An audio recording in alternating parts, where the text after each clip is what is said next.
Napapaisip ka rin ba kung posible bang mapatalsik sa pwesto ang leader ng China na si Xi Jinping? Gaano ba kasama ang tingin ng mga Tsino sa kanya? Ito kaya ang dahilan sa unti-unting paglagapak ng ekonomiya ng China? At ano nga ba ang kanilang tunay na layunin sa pag-aangkin ng buong South China Sea? Bago pa man dumating ang pandemya, ang popularidad at kapangyarihan ng kanilang leader ay hindi maitatanggi. Sa sobrang tindi at solido ng suporta sa kanyang kapangyarihan, halos 90% ng mga mambabatas sa China ang nagkaisa upang gawing siyang leader habang buhay. Ibig sabihin niyan ay wala nang mangyayaring eleksyon sa China at si Xi Jinping ang kanilang magiging pangulo hanggang sa siya ay mamatay. Sa history ng China, tanging si Mao Zedong lang ang nagkamit ng ganitong uri ng kapangyarihan. Siya ang tinaguriang ama ng Chinese Communist Party na kanyang itinatag noong 1921 at naging leader nito hanggang sa kanyang kamatayan noong 1976. Sa China, kinikilala si Xi Jinping bilang bukod tanging mambabatas na maaaring sumunod sa mga yapak ni Mao Zedong. At katulad ni Mao, si Xi Jinping ay isang imperialista na may malawakang pangarap. Madalas niyang banggitin ang katagang The Chinese Dream, isang copycat ng slogan ng Amerika na The American Dream. Layunin ni Xi Jinping na gawin ang China bilang pinakamayaman at pinakamakapangyarihang bansa sa mundo at nais niyang makilala siya ng mga Tsino bilang isang hari sa panahong ito. Sa katunayan, si Xi Jinping ay itinuturing na parang isang Diyos sa China. Marami sa mga inchik na ito ang sumasamba sa kanyang pangalan. Ginawa pa ngang sacred shrine ang lugar kung saan siya lumaki at nag-aral. Ipinagmamalaki ng mga inchik ang kanilang leader na to, ang dahilan kung bakit nangingilabot ang maraming bansa sa kapangyarihan ng China ngayon. Hindi maikakaila na ang China ay isa sa pinakamaunlad na bansa ngayon dahil sa lawak ng kanilang kakayahan sa teknolohiya at sapagkat sila ang sentro ng manufacturing ng mundo.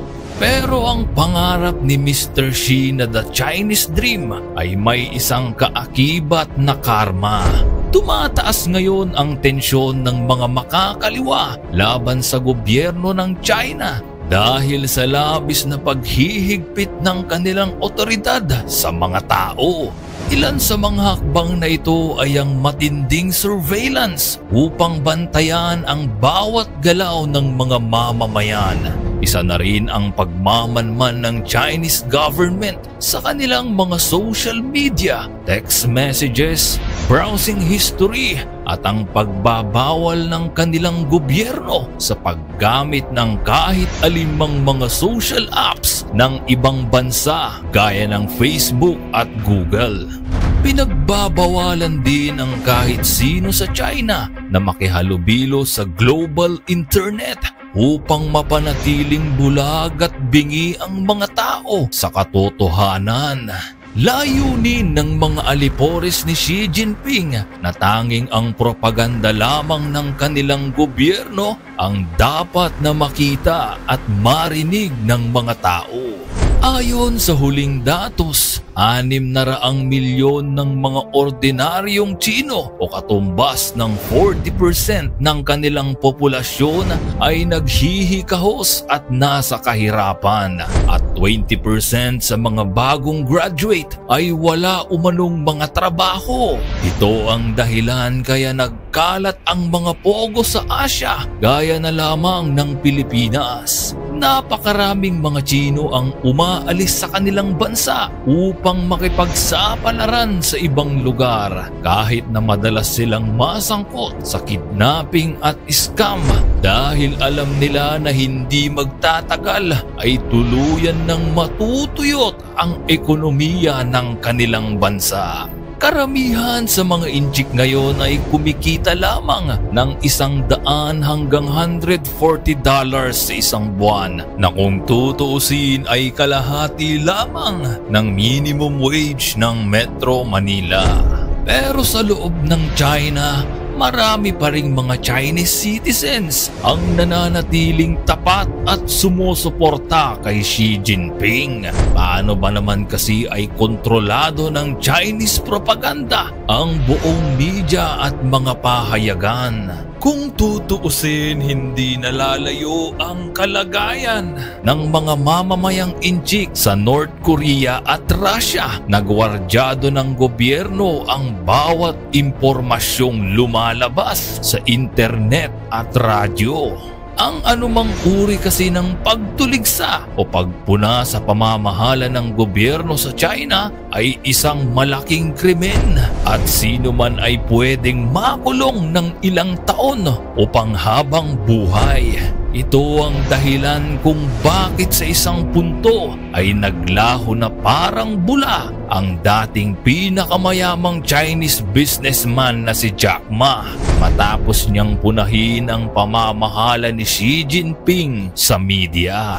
Kinarma ang China matapos nilang pahirapan ang mundo dahil sa pagkalat ng COVID-19. Mula kasi nang matapos ang COVID, hindi na muling nakabangon ang ekonomiya ng China. Dagdag pa dito ang unti-unting pag-alis ng mga planta ng mga multi-billion-dollar companies ng Amerika at South Korea upang maiwasan ang sobrang dependency ng mga kumpanyang ito sa mga inchik. At bilang pagsunod na rin sa regulasyon ng US dahil sa pang-i-spy, pagnanakaw at panggagaya ng China sa mga teknolohiya at imbensyon ng ibang mga malalaking kumpanya. Tumataas din ang bilang ng mga Chinese citizens na naiinis kay Xi Jinping dahil sa pagtrato sa kanila na parang baboy noong panahon ng pandemya. Dagdag pa ang kawalan ng trabaho at mababang pasweldo sa kanilang bansa. Ang bukod tanging solusyon na naiisip ngayon ng China ay ang pag-aangkin ng teritoryo, partikular na sa South China Sea na pinag-aagawan ng mga ilang bansa gaya ng Pilipinas, Taiwan, Brunei, Malaysia, Vietnam at Indonesia. Bagamat may mga pagtutol mula sa iba't ibang panig, nananatiling matigas ang posisyon ng Beijing na sila daw ang tanging may-ari ng buong 1.3 milyong square mile ng karagatang ito at handa silang gumamit ng dahas makamkam lamang ang nasabing karagatan. Sa estima, nasa $3.37 trillion na halaga ng global trades ang dumadaan sa South China Sea kada taon. At bukod dito, ang South China Sea ay naglalaman ng 3.6 billion barrels ng petroleum liquids at 40.3 trillion cubic feet ng natural gas reserves. Kaya gayon na lamang kahayok ang China upang angkinin ang nasabing karagatan dahil ito ang inaakala nilang susi upang maisalba ang kanilang naghihingalong ekonomiya. Isa rin ang bansang Taiwan sa mainit na target ng China ngayon. Ito ay matapos magdeklara ang Beijing na handa nilang sakupin ang Taiwan upang pag-isahin ang kanilang mga bansa. Bagay na kinatatakutang mangyari ng Amerika dahil sa kumpanyang TSMC. Ang TSMC o ang tinatawag nilang Taiwan Semiconductor Manufacturing Company ang pinakamalaking semicon company sa buong mundo at sila ang responsable sa paglikha ng mga critical components at advanced processors ng mga higanteng computer brands gaya ng Apple, Qualcomm, AMD, Nvidia at marami pang iba. Kapag kasi napasa kamay ng China ang Taiwan, siguradong aangkinin nila ang buong TSMC upang pabagsakin ang technology sector ng Estados Unidos.